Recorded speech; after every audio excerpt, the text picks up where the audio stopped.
आप पूरे दिन बिजी रहते हो लेकिन अपने सारे काम पूरे नहीं कर पाते, तो समस्या कहाँ है? समस्या आ रही है आपकी प्रायोरिटी में। मेहनत में कोई कमी नहीं, जब आप पूरे काम कर रहे हो लेकिन आप उन कामों को नहीं कर पा रहे जो आपके लिए ज़रूरी है, तो आपको काम करना होगा प्रायोरिटी पे।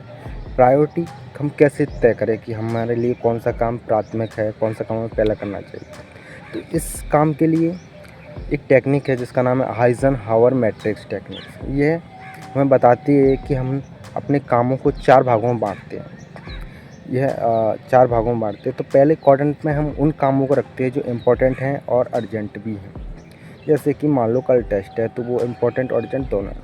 अब क्वाड्रेंट 2 में हम उन कामों को रखते हैं जो अर्जेंट नहीं लेकिन इम्पोर्टेंट हैं। ये स्किल से जुड़े होते हैं, किसी हम एग्ज़ाम की प्रिपरेशन कर रहे हैं तो उसे हम कंटिन्यू रखना पड़ता है। अब क्वाड्रेंट 3 में हम उन कामों को रखते हैं जो अर्जेंट है लेकिन इम्पोर्टेंट नहीं है। अर्जेंट है, इम्पोर्टेंट नहीं का मतलब होता है कि अर्जेंट है जैसे दोस्तों के कॉल आना, बार-बार नोटिफ़िकेशन आना। इम्पोर्टेंट अर्जेंट है लेकिन इम्पोर्टेंट नहीं है।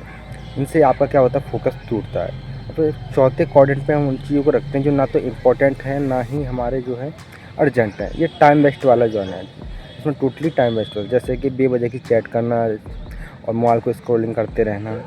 तो अब इससे क्या होता है, मैंने आपको ये 4 क्वाड्रेंट बनाए।